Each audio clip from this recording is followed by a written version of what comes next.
우리가 이 고린도전서는 하나님께서 성도에게 주신 말씀 가운데 이 바울의 서신서들 가운데에서도 가장 많이 설교되는 본문 중에 하나가 이 고린도 전후서입니다.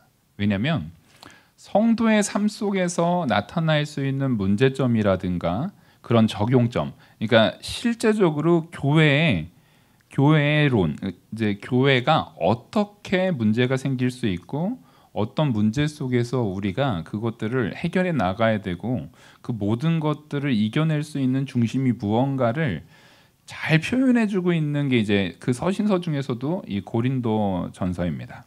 그래서 이 고린도전서의 내용을 우리가 볼 때 일단 사도 바울은 이 고린도에서 오래 머물면서 무엇을 중점적으로 보였는가 하면 오늘 말씀처럼 예수 그리스도의 십자가의 도라는 것을 타협 없이 전했다라는 것을 우리는 분명히 기준을 세워야 됩니다.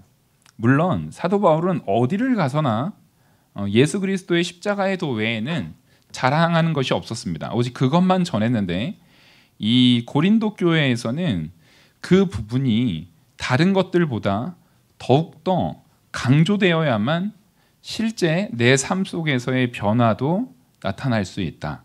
그것을 오늘 본문에서, 그러니까 서두에서 사실상 지금 이제 인사말 지나고 나서 이 교회가 서로 파당이 나눠져 가지고 이렇게 되어 있다고 하는데 하고 그 말이 끝나자마자 바로 십자가의 도를 얘기하고 있거든요. 이게 왜 이렇게 얘기를 하냐면 너희들은 지금 바울파니 베드로파니 이렇게 그리스도파니 이거를 나눈다는 것 자체가 예수 그리스도의 십자가의 도를 잘못 이해하고 있다라고 말하는 겁니다.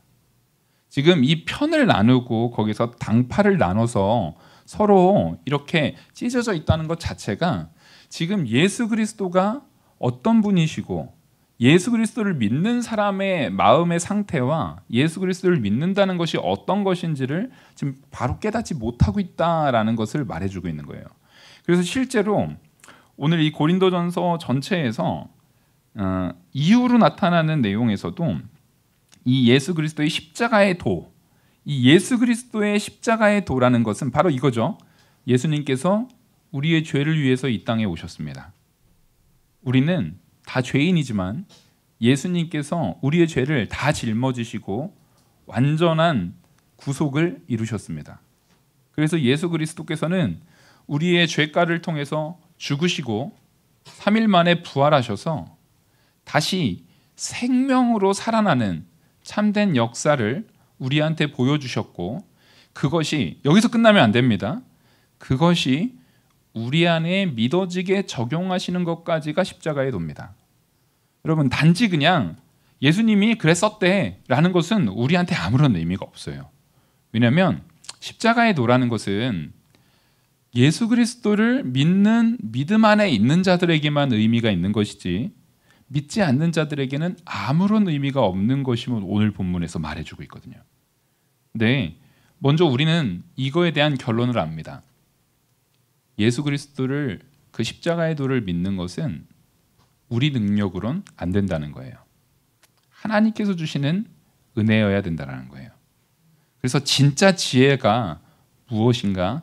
그것을 지금 오늘 본문에서 이 십자가의 도, 여기서 다시 말씀드리지만 십자가의 도라는 것은 예수 그리스도의 모든 사역뿐만 아니라 그 사역을 성령을 보내주셔서 우리 안에 예수 그리스도의 십자가의 보혈이라는 모습이 믿어지게까지 역사하는, 그러니까 그것은 구원을 우리한테 적용하는 거죠.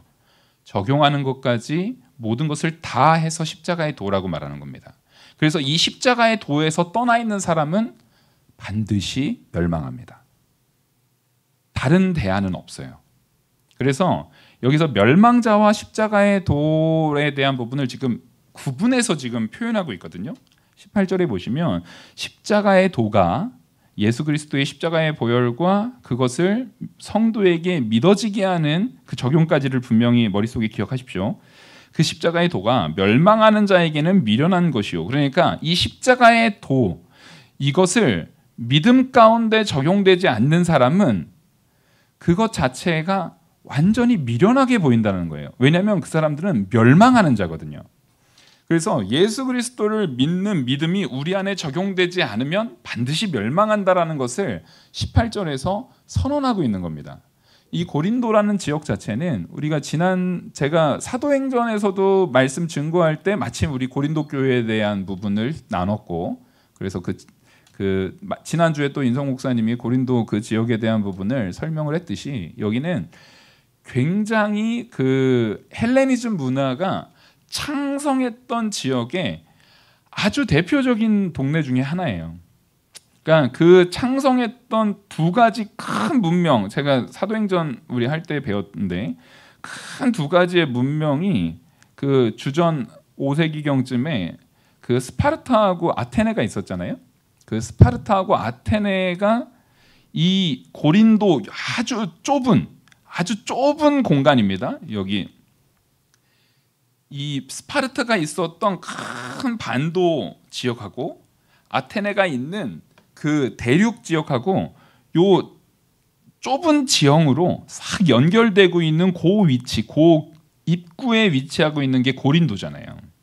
그래서 이 고린도에는 모든 문명에 대한 부분, 당시의 헬레니즘이라고 하는 모든 문화적인 가치, 당시의 문화적인 가치라고 하는 것은 기본적으로 제가 전에도 한번 말씀드렸지만 당시의 가장 지혜의 가장 큰 가치는 다 종교였습니다. 종교라는 것이 곧 모든 것의 과학이고 모든 것을 설명할 수 있는 설명의 틀이고 모든 지혜의 근간이었어요. 왜 그러냐면 종교라는 것을 통해서 뭐를 했느냐? 태양신을 섬기는 사람들은 기본적으로 요즘으로 따지면은 천체 물리학자들이었습니다. 그래서 태양신을 섬기는 사람들이니까 맨날 뭘 연구해요? 태양을 연구하는 거예요.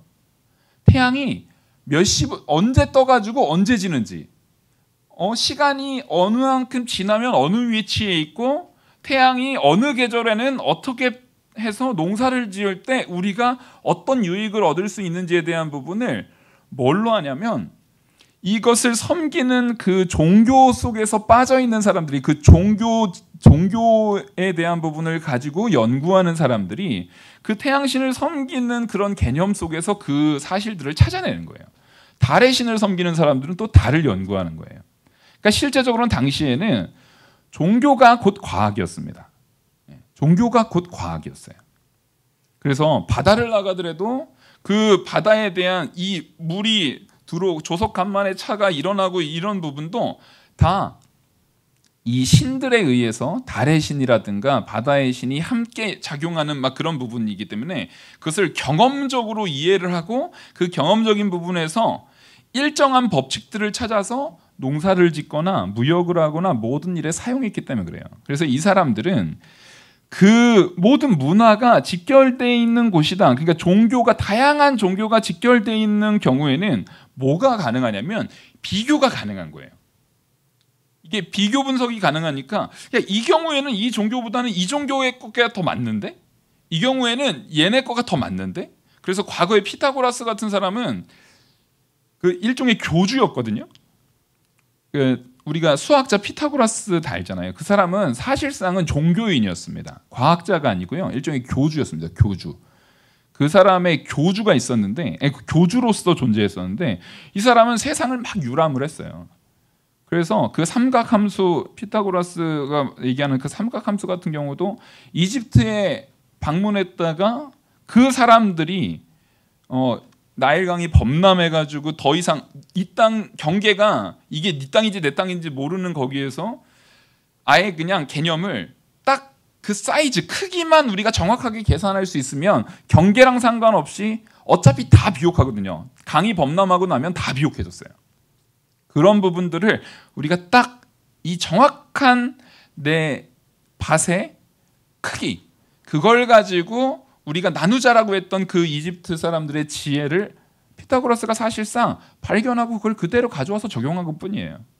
이렇게 당시에, 그러면 그 이집트 그 사람들도 어차피 이 범람이라는 것은 강의 신이 그리고 기본적으로 태양신인 라랑 그 강의 신이랑 이 신들에 의한 복이기 때문에 우리가 그것을 구분지을 필요 없이 그것을 각각 내 땅의 크기만큼 누리면 된다라는 그런 기본적인 개념이 있는 거예요. 그러니까 우리는 이 종교성이라는 것과 당시에 가지고 있었던 이 가치관에 대한 부분을 절대 분리할 수가 없었고, 그것이 이 고린도 지역이라는 곳과 같이 다 뭉쳐져 있는 지역은 당연하게도 이 문명이 발전하게 돼 있었습니다. 왜냐하면 각 종교들이 서로 경쟁적으로 이렇게 비교가 가능해지는 거니까. 그래서 당시에 이제 철학자들이라든가, 실제 여기가 아테네하고 스파르타 그 중간 지역쯤에 있으니까 아테네가 딱 그 소크라테스던 그런 유명한 저명한 철학자들이 다 그곳에 있었잖아요. 그러니까 거기가 그 활동 반경이었기 때문에 여기는 굉장한 석학들, 그리고 여기가 또 부자가 사는 지역이었습니다. 그래서 전에도 제가 사도행전 할 때 말씀드렸듯이 그런 똑똑한 석학들은 사실상 누구 옆에 있어야만 먹고 살아요? 부자들 옆에 있어야 먹고 살아요. 부자들 옆에 있으면서 그 말 잘하는 거, 그 지혜를 가지고 가르치거나 혹은 그걸 가지고 변론해주는 일을 통해서 이 사람들이 각 큰 그 귀족 가문에 그 소피스트들이라고 한 명씩 이렇게 있는 겁니다. 그래서 알렉산더 대제의 스승 같은 경우도 아리스토텔레스가 알렉산더 대왕의 스승이었어요. 그래서 실제 그 알렉산더 대제가 그 아리스토텔레스한테 뭘 선물해 줬냐면 도서관. 사실상 그 이후 몇천 년을 다 통틀어도 아리스토텔레스만큼 큰 도서관을 가지고 있었던, 그리고 많은 장서를 가지고 있고 또 많은 그 세계의 그런 신비한 물품들을 가지고 있던 사람이 없을 정도로 굉장히 많은 걸 가지고 있었습니다. 그러니까 실제 똑똑한 사람이 그것까지 가지고 있었으니까 더 지혜로워졌던 거예요. 그래서 당시에 이런 지혜로운 사람들과 부유한 사람들, 이런 사람들은 뗄래야 뗄 수 없는 관계인데 그게 딱 맞아떨어지는 지역이 바로 이 고린도예요. 제가 이 말씀을 왜 드리냐면 사도 바울이 이후에 고린도에서 말씀을 전할 때에 이런 곳, 우리가 생각할 때 한국에서는 서울이 딱 그렇죠. 한국에서는 서울이 딱 그렇잖아요. 그래서 우리가 생각할 때 서울에서 그래도 교회가 잘 되고 전도하려면 목사님이 막 그 과학적인 거, 심리적인 거, 그런 이 세상 학문적인 거를 많이 말해주고 알려줘야 우리가 그래도 이 교회가, 야, 그 교회는 좀 수준이 높아, 막 이렇게 생각할 수 있다라는 잘못된 시각에 빠질 수 있는 것을 잡아주는 말씀이 오늘 고린도의 말씀입니다. 전혀 그렇지 않다라는 거예요. 어느 문명, 어느 상황 가운데 있다 할지라도 사도 바울이 물론 똑똑한 사람이었어요. 사도 바울은 지혜가 굉장히 똑똑한 사람이었습니다. 하지만 그 사도 바울이 가장 중점적으로 전하는 것은 십자가의 도라는 겁니다. 우리는 이걸 놓치지 말아야 돼요. 이게 성도는 무식해도 돼. 성도는 무식해도 되고 공부 안 해도 되고 예수님 십자가의 보혈만 알면 돼. 이걸 얘기하는 게 아닙니다. 여러분, 우리가 진짜 성도로서 바로 서고 하나님의 말씀을 더 깊이 알면 알수록 여러분들이 암만 노력하셔도 무식해질래야 무식해질 수가 없어요. 우리가 굉장히 지혜로워질 수밖에 없는 거예요. 하다못해 방금 제가 얘기했던 아테네라든가 요 얘기 같은 경우는 우리 여기 지금 권사님들 나이 또래에서는 교회에서 이 본문, 요 지역에 대한 내용을 우리가 배우니까 듣지, 우리 권사님 나이 때에서 이런 얘기를 일반적으로 우리가 TV 보거나 뭐 그런 내용을 들을 기회가 있습니까? 아예 없어요. 근데 교회에선 들어야 돼요. 우리가 다루고 있는 그 말씀이 이루어지고 있던 지역이라든가 그 문화적 배경이 아주 중요한 그 시대적인 상황들을 다 배경으로 두고 있기 때문에 우리는요, 신앙생활만 온전히 잘해도요, 그래서 막 목사님 말씀 들어도 나는 다 모르겠어. 예, 모르셔도 서당께도 3년이면 뭐를 읊어요? 우리는 개만도 못한 사람은 아닙니다. 여러분, 그게 우리 안에서 다 쌓이고 있는 거예요. 하나님께서 단지 그게 필요하실 때 필요한 사람에게 생각나게 하시는 것이고, 하나님의 능력 안에서 우리 안에서 그것을 작용해서 가장 유익한 길로서 이끄시는 거예요. 그래서 성도가 하나님 말씀 앞에 바로 서면 너무나도 당연하게도 점점 지혜로워집니다. 그리고 말씀을 연구하면 연구할수록 저도 이게 목회를 하다 보니까 모를래도 모를 수도 없어요. 맨날 연구하려니까 맨날 보는 게 그 시대적인 상황을 보고 시대적인 상황을 보려니까 그 역사적인 상황을 보고 역사적인 상황을 보려니까 성경 안에 있는 걸 이해하려면 그때 당시에 있었던 많은 내용들을 그런 것을 이해해야 되거든요. 그러니까 자연스럽게 역사적 사관이라든가 철학적 사관이라든가 이런 것들이 목회자라니까 자연스럽게 알게 돼요. 그러니까 이건 너무나 당연한 거예요. 이게 오히려 게으르면 못하지. 이게 기본적으로 말씀 연구하다 보면 알 수밖에 없어요, 이게. 그리고 그런 인문학적 소양이 쌓이게 되면은요, 요즘의 사회적 시각을 바라볼 때에도 자연스럽게 알게 됩니다. 자연스럽게 알게 돼요. 근데 그렇게 자연스럽게 알게 되는 걸 가지고 제가 변증적으로 성경에 대한 말씀을 이야기를 해도요, 우리 성도들은 그것에 대해서 맞아. 목사님 말씀이 참 목사님이 성경에 있는 그 얘기가 저렇게 맞는 거구나. 목사님이 저렇게 조리 있게 설명해 주니까 이게 맞네. 이런 거였어라고 깨닫는데 그런 건 여러분들의 심령에 성령이 계시기 때문에 그래요. 그건 100%입니다. 여러분들의 심령에 성령이 계시니까 이게 조리 있게 들리는 거죠. 제가 이 똑같은 얘기를 안 믿는 사람들한테 말 안 해봤겠습니까? 더 열심히 얘기했어요. 내가 알고 있는 모든 지식을 다 총동원해가지고 정말 빠져나갈 수 없는 그 논지를 막 이렇게 쌓아나가면서 몇 시간을 대회했는데 돌아오는 대답은 이거예요. 야, 그게 말이 돼? 너 진짜 그걸 진짜 믿는다는 게 네가 상식적으로 그게 정상적인 사고방식이니? 이렇게 돌아옵니다. 여러분, 그게 바로 오늘 말씀에서 얘기하고 있는 이 사람들, 멸망할 자들에게는 이것이 뭐기 때문에 그래요? 미련한 것이기 때문에 그래요. 우리는 이것을 반드시 알고 있어야 됩니다. 이것을 전제하지 않으면요, 그래서 성경이라는 것을 일종의 내가 지식을 쌓기 위한 일종의 수단, 제가 말씀을 드리지만 여러분, 성경을 통해서 지식을 쌓으려고 노력 안 해도요, 하나님께서 우리 안에서 말씀이 깨달아지게 하시고 말씀을 통해서 그게 기억나게 하고 자꾸 설교 말씀 들으시고요, 자꾸 기억하려고 노력하시고요, 그거 한번 들었던 거 요즘 방송으로 또 있으니까 또 들으시고 그것을 성경을 보면서 내가 들어서 기억 안 나는 거면 내 성경책에다가 체크도 해놓으시고 읽을 때마다 그거 써놓은 거는 읽을 때 그때 이 얘기 하셨지 한 번씩 읽는 거예요. 한 번씩 읽는 겁니다. 고린도가 그 거기 위치에 있었지. 옛날에 목사님이 그랬는데 아테네랑 스파르타가 그 싸웠던 그 중간쯤에서 고린도가 있었다고 했지. 이것만 해도 사람들이 주변에 그 얘기 해보세요. 넌 그런 거 어떻게 알아? 깜짝 놀랄걸요. 맞아요. 우리는 무식할래도 무식할 수가 없어요. 지혜롭지 않을래도요, 지혜롭지 않을 수가 없어요. 근데 믿지 않는 사람들과의 대화 속에서는요, 그들은 기본적으로 우리를 미련하게 봐요. 이것은 우리가 진짜 미련해서가 아니라 하나님께서 그들의 눈을 가리시기 때문에 그래요. 자, 본질적으로 제가 항상 여러분들한테 자주 하는 그 예잖아요. 제가 지금 뒤에다가 손가락 지금 몇 개 세우고 있다고요? 아세요, 모르세요? 이 대답은 항상 우리 이한나 집사님이 대답해 주셔야 되기 때문에 몇 개 있나요? 제가 2개 들었습니다. 맞나요, 안 맞나요?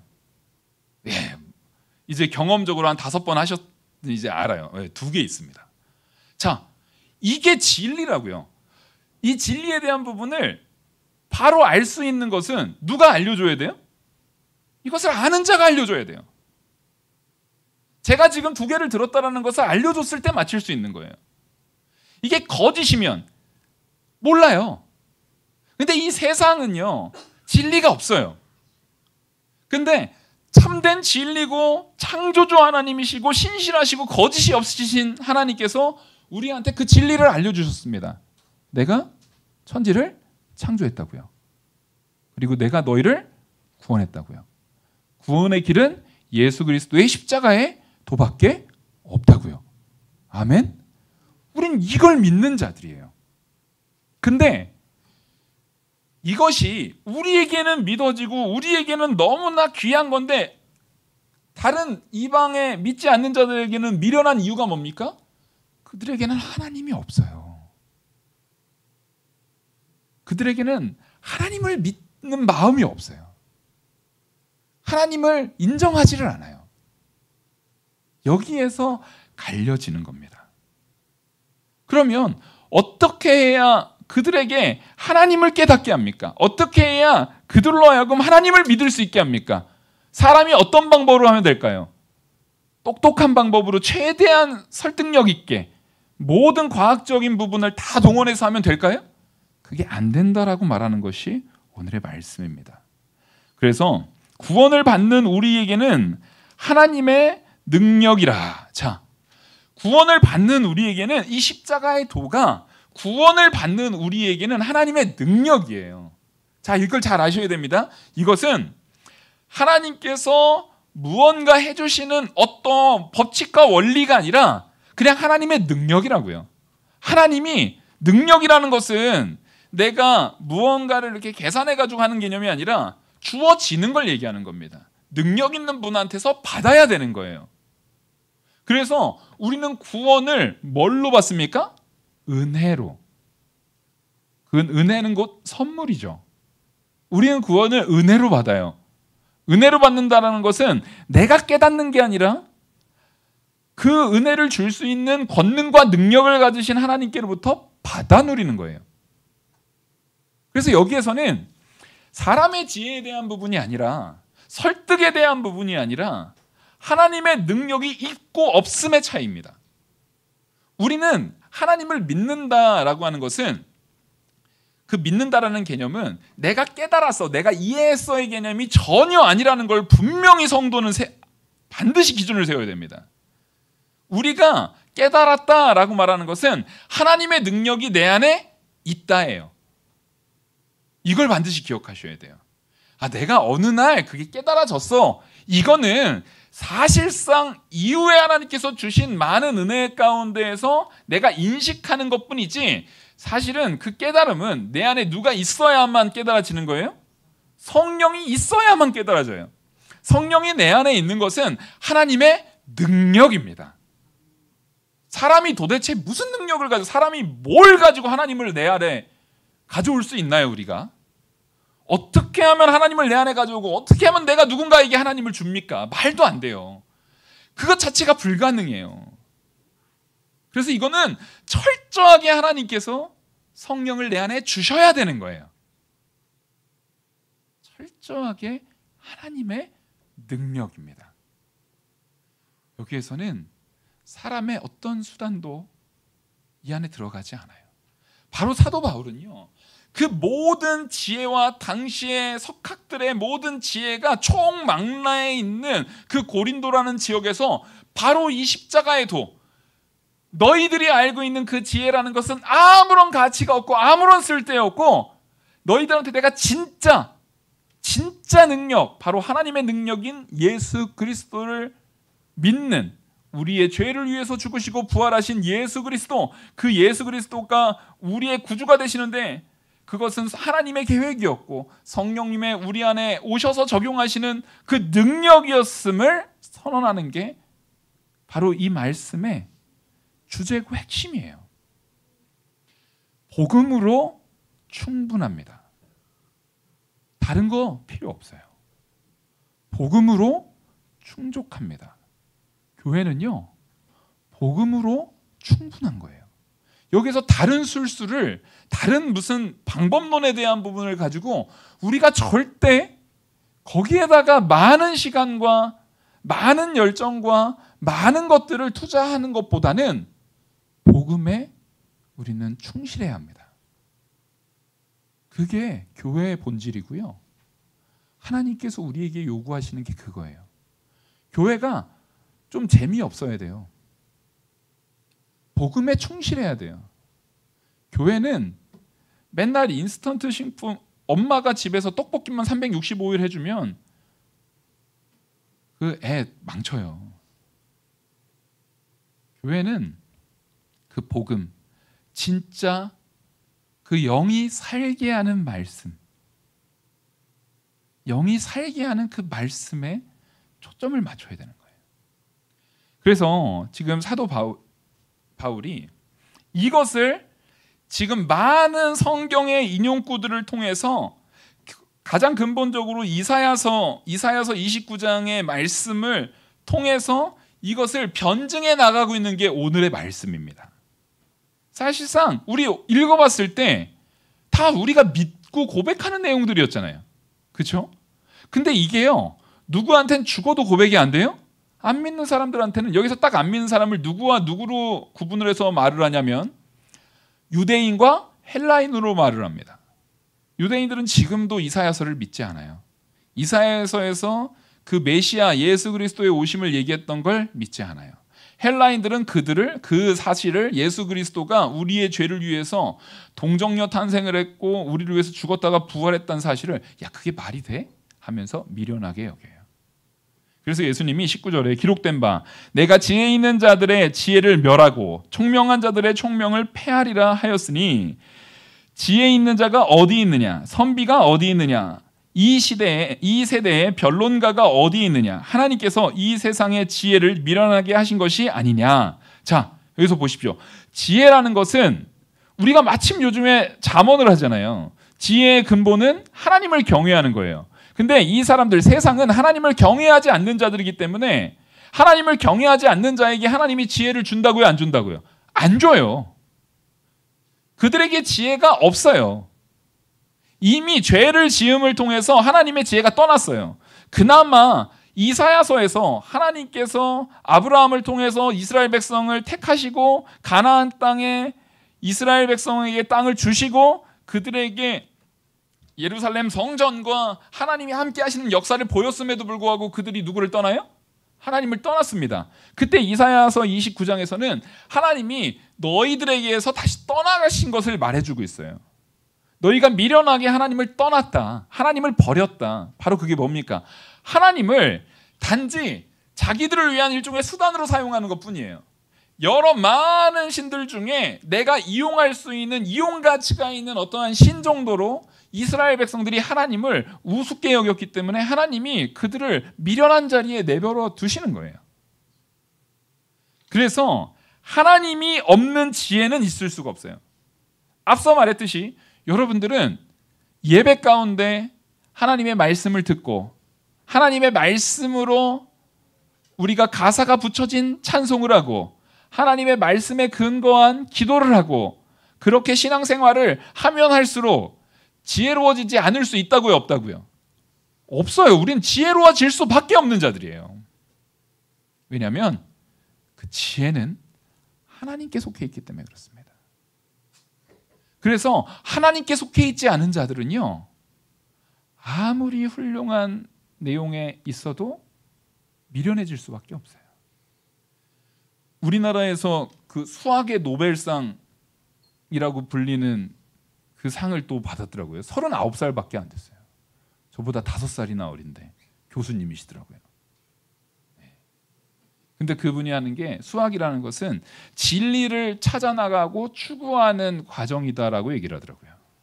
수학이라는 것은 실제 진리를 추구하는 학문입니다.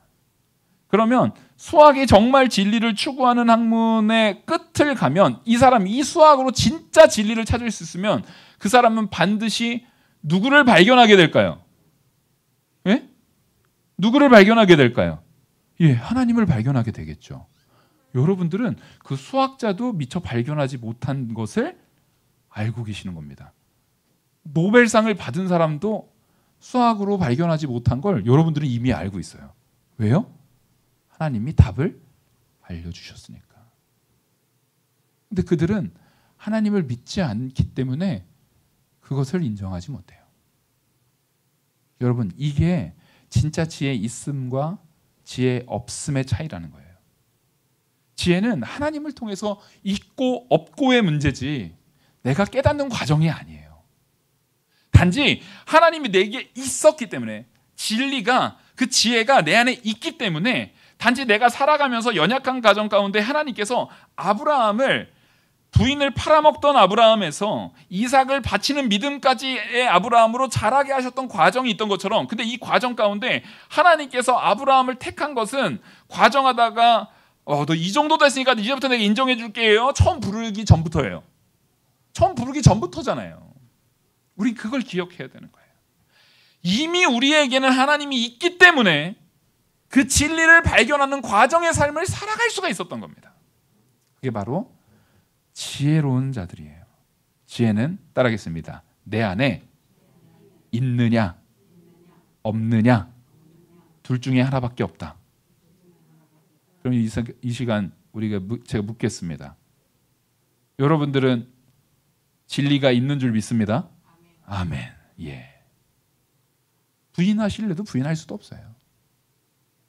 하나님이 나와 함께 있으면, 그 진리가 나와 함께 있으면 우리는 지혜 있는 자입니다. 지혜는 우리 안에 있어요. 성적이 어떻게 나오고 어느 대학을 가고 아무것도 중요하지 않아요. 아까 수학자도 진리를 발견하는 과정이라고 해도 하나님까지 다다르지 못했는데 우리는 이미 그걸 알고 있는, 진리에 접근한 지혜 있는 자들이라는 거예요. 근데 이것을, 이 말씀을 통해서 뭐를 알려주냐면 21절, 하나님의 지혜에 있어서는 이 세상이 자기 지혜로 하나님을 알지 못함으로 하나님께서 전도에 미련한 것으로 믿는 자들을 구원하시기를 기뻐하셨도다. 저 보십시오. 이 세상의 지혜로, 그 수학자가 아무리 진리를 추구한다고 해도 하나님을 그 수학 풀이로서는 발견하지 못하더라는 거예요. 수학으로, 여러분 이 우주공학 있잖아요. 우주로 로켓을 쏘아 올리는 거, 그리고 막 이 전자공학, 막 이거에 제일 중요한 것은요, 실제로는 수학이에요. 수학을 잘하는 사람들로 인해서 우리가 반도체가 됐든 이 과학 문명이 됐든 우주로 이거 쏠려면 수학이 제일 중요해요. 근데 그것으로 우주도 쏠 수 있는데 뭘 발견하지 못해요? 하나님을 발견하지 못해요. 근데 뭘로는 하나님을 발견할 수 있어요? 전도에 미련한 것으로는. 여러분, 우리는 다 누군가에게는 전도받은 자들입니다. 그게 부모일 수도 있고 내 이웃일 수도 있고 내 친구일 수도 있을 뿐이지, 우리는 누군가한테 전도받아서 이 자리에 있는 겁니다. 예. 세상의 석학들이 우리에게 줄 수 없는 그 참된 지혜, 그것을 세상의 지혜로는 다다를 수 없는데 우리는 전도로서 이것을 전해줄 수 있다는 거예요. 왜요? 따라가겠습니다. 내 안에 하나님이 계심으로. 다시 말씀드립니다. 지혜라는 것은 있고 없고의 문제예요. 있느냐 없느냐의 문제예요. 내 안에 지혜가 있기 때문에, 내 안에 진리가 있기 때문에, 하나님을 통해서 내 안에는 생명이 있기 때문에, 있는 나는 하나님의 뜻대로, 자, 내가 있어도 하나님께서 내게 있는 이 진리를, 내게 있는 생명을 전도라는 방법을 통해서 주는 방법을 우리한테 주신 적이 없다면 우리 줄 수 있어요, 없어요? 없죠. 하나님이 그걸 허락하지 않았다면 줄 수가 없어요. 근데 하나님께서 예수 그리스도, 이 모든 말씀을 통해서 우리에게 전도의 사명이라는 그것을 우리한테 뭐 했습니까? 허락해 주셨습니다. 그래서 우리에게 먼저 복음이라는 가치를 주셨고, 그것을 우리는 가지고 있는 자로서 줄 수 있는 권한도 받았습니다. 그래서 우리는 있는 것을 줄 수 있는 자가 된 거예요. 그래서 23절을 보시면, 22절부터 보시면, 유대인은 표적을 구하고 헬라인은 지혜를 찾으나. 근데 이 유대인들은 하나님의 진리, 바로 이 전도, 예수 그리스도께서 우리의 죄를 위해서 십자가에 못 박혀 죽으셨고 부활하셔서 우리를 구원하실 메시아입니다 라고 분명히 전함에도 불구하고 유대인이나 헬라인, 이것은 큰 틀에서 믿지 않는 유대인, 믿지 않는 헬라인, 그러니까 믿지 않는 모든 사람들을 통칭하는 거예요. 유대인들은 왜 못 믿어요? 예수님을 메시아로 인정을 안 하니까 못 믿어요. 헬라인들은 왜 못 믿어요? 그 예수님이 이 땅에 태어난 것부터 예수님이 죽었다 살아난 것 자체를 지혜로서 받아들이질 않아요. 그래서 둘 다, 유대인이나 헬라인은, 유대인은 표적, 여기서 표적이라는 것은 뭐예요? 예수님께서 유대인들이 표적 보여달라고 하니까 내가 너희들한테 보여줄 표적은 요나의 표적밖에 없다라고 말하는 것을 우리는 기억해야 됩니다. 예수님께서는 그 표적을 통해서, 실제 예수님이 표적을 안 보여주셨던 게 아닙니다. 표적을 보여줬죠. 표적을 통해서 내가 구약 성경에 예표되어 있는 메시아임을 알려줬음에도 불구하고 얘네들은 그걸 믿지 않아요. 믿지 않으면서 예수님이 내 마음에 쏙 드는, 내가 원하는 정치적으로나 경제적으로나 사회적으로나 군사적으로 우리를 독립시켜줄 메시아가 아니기 때문에, 그러니까 내 입맛에 맞는 메시아가 아니기 때문에 안 믿는 거예요. 그래서 지속적으로 그냥 표적만 구하는 거예요. 근데 예수님께서는 우리를 구원하시기 위해서 죽으러 오셨죠. 부활하심으로 우리가 죄인임을 깨닫게, 우리의 메시아로서 우리가 진짜 필요한 것은 사회적인 변화나 사회적인 구원이 아니라 영적인 구원, 참된 생명의 구원이었다라는 것을 알려주려고 오셨는데 유대인들은 그거를 믿지 않고 표적만 구해요. 그리고 헬라인들은 지혜를 찾습니다. 근데 헬라인들이 찾는 이 지혜는 아까 말했듯이 누가 없는 지혜예요? 하나님이 없는 지혜. 다시 말씀드리겠습니다. 하나님이 없는 지혜는 존재합니까? 존재하지 않습니까? 존재하지 않아요. 지혜는 있고 없고의 문제인데 그 지혜는 하나님이 있어야 있는 거예요. 하나님이 없으면 없는 거예요. 이것을 그들이 믿지 않는다고 해도 어쩔 수 없어요. 어차피 우리도 그것을 내가 믿으려고 믿은 게 아니라 하나님이 우리 안에 지혜가 있게 하셨기 때문에 그것이 믿어진 거기 때문에 그래요. 그래서 이 부분을 딱 지적해서 유대인은 표적을 바라고 헬라인은 지혜를 찾으나 23절 우리는 십자가에 못 박힌 그리스도를 전하니 유대인에게는 거리끼는 것이요 이방인에게는 미련한 것이로되 오직 부르심을 받는 자들에게는 유대인이나 헬라인이나 그리스도는 하나님의 능력이요 하나님의 지혜라. 예, 이게 사실상 오늘의 요절입니다. 근데 그 유대인에게도 그 헬라인 중에도 그 유대인 절대 표적 외에는 그것을 받지도 않은 그 유대인 중에도 또 헬라인 중에도 하나님이 택한 자면 하나님이 부르신 자면 하나님께서 택해서 선택한 자면 우리도 이방인들이잖아요. 오늘 이 구분으로 따지면 우리는 헬라인이나 마찬가지들입니다. 근데 우리에게도 하나님이 택하셨으면 뭐가 되는 겁니까? 예수 그리스도가 하나님의 능력이요 하나님의 지혜라는 겁니다. 예, 그 지혜라는 것은 뭐하고 지금 동의어로 묶고 있습니까? 능력이에요. 그러니까 지혜가 아까 서두에 제가 말씀드렸듯이 지혜라는 것은 내가 뭔가를 깨닫는 과정이 아니라 하나님의 능력이 우리한테 부어지는 거예요. 하나님의 능력이 우리한테 선언되고 역사하고 작용하는 거예요. 제가 팔에 힘이 있어야 얘를 드는 거예요. 여러분, 이 컵에 물을 들어가지고 입에 넣고 꿀꺽 삼켰습니다. 이게 간단한 일이에요? 로봇을 암만 잘 만들고 모든 과학기술을 다 총동원해도 이게 지금 잘 돼요, 안 돼요? 그게 안 돼요. 엄청나게 힘든 과정이에요. 내가 팔에 좀 문제가 있거나 아니 혹은 이게 이게 목을 넘기는 식도에 문제가 있거나 입술에 문제가 있거나 뭐가 있어도 이 모든 것들이 온전하게 작용하지 않으면 이 물 넘기는 게 안 돼요. 이것은 나의 존재 자체가 하나님의 지혜고 하나님의 능력입니다. 제가 너무 웃긴 얘기를 받았던 게 컴퓨터들이 계산 능력이 진짜 빠르잖아요. 진짜 빠른데 거기에서도 제일 이제 인공지능 막 이런 걸 연구하는 사람들이 제일 힘든 컴퓨터 하기 제일 어려운 게 사람은 제일 하기 쉬운 거를 못 한답니다. 왜냐면 컴퓨터는 지금 요 안에서요. 제가 번호를 딱 찾는다. 그러면 얼마나 걸릴까요? 네? 금방 찾죠. 그리고 제가 우리 장로님을 딱 보면서 장로님은 건호가 아니네라는 것을 제가 확인한 다음에 인식하고 해야 됩니까? 아니에요. 그냥 알아요. 그렇죠? 우리는 바로 직관적으로 압니다.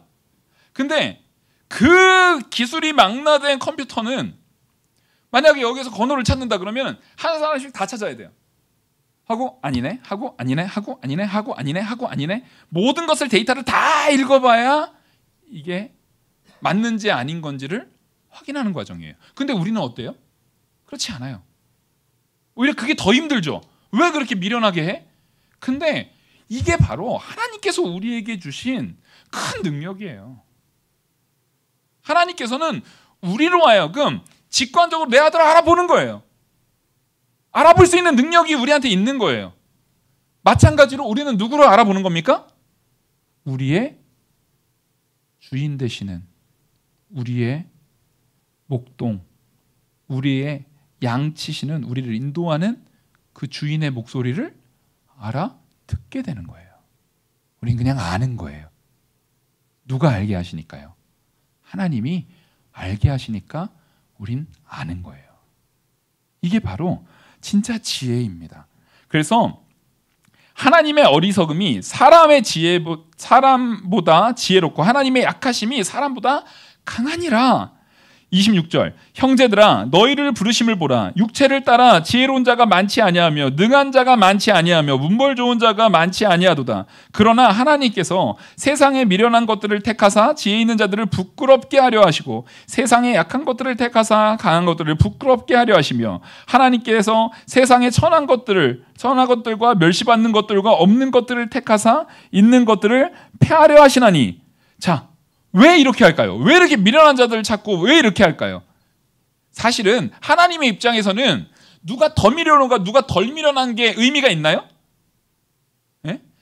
이 본문을 볼 때 야, 그러면 택함 받지 않은 사람은 그래도 똑똑한 사람이네, 이런 걸까요?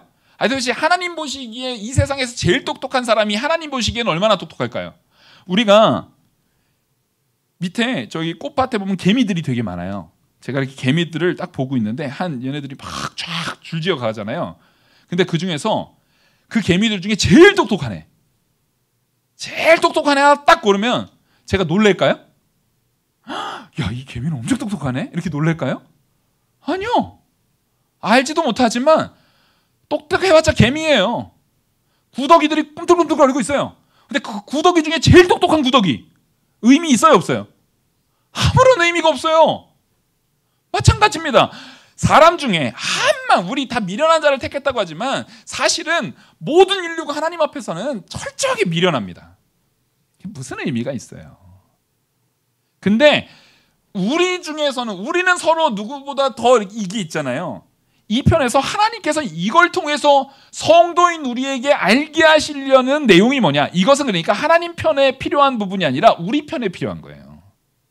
이 말씀의 가치는요, 우리 편에 필요한 거예요. 왜요? 우리를 어떤 사람으로 자라게 하시려고요? 29절부터 같이 읽겠습니다. 시작.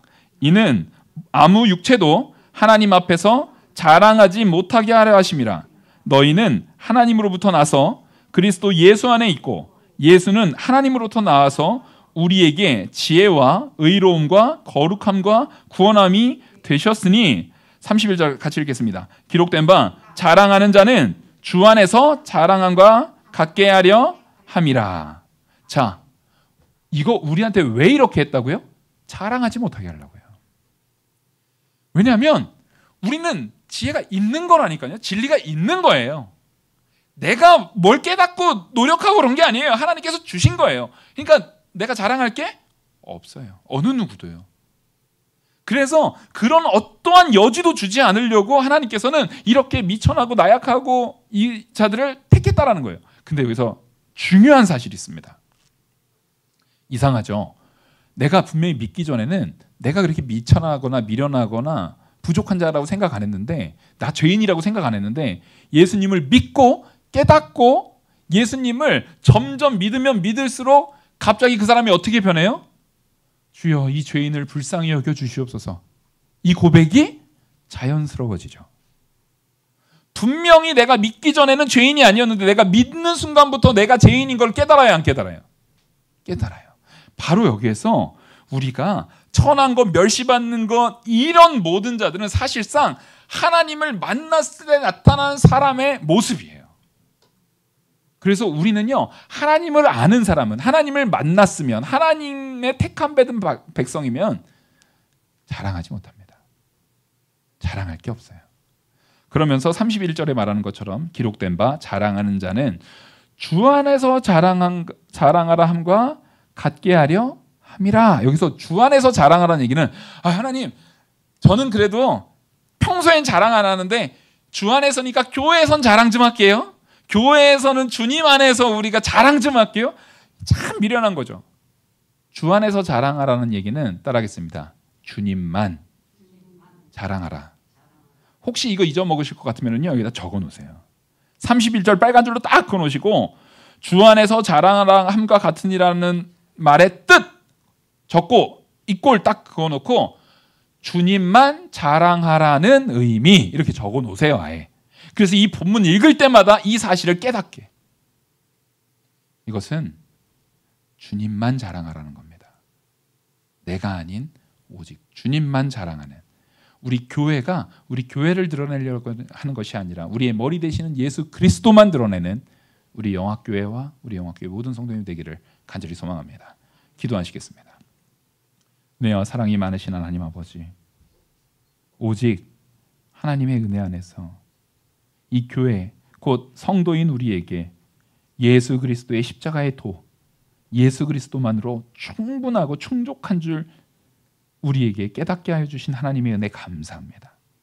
그것은 하나님께서 우리에게 지혜로 진리로 주신 것이었고 우리는 결코 자랑할 게 없음을 이 시간 배워 고백합니다. 모든 영광 하나님께만 돌리고 하나님만 자랑하는 내가 되게 하여 주시옵소서. 이 모든 말씀 살아계시는 우리 주 예수 그리스도의 이름으로 기도 올리옵나이다. 아멘.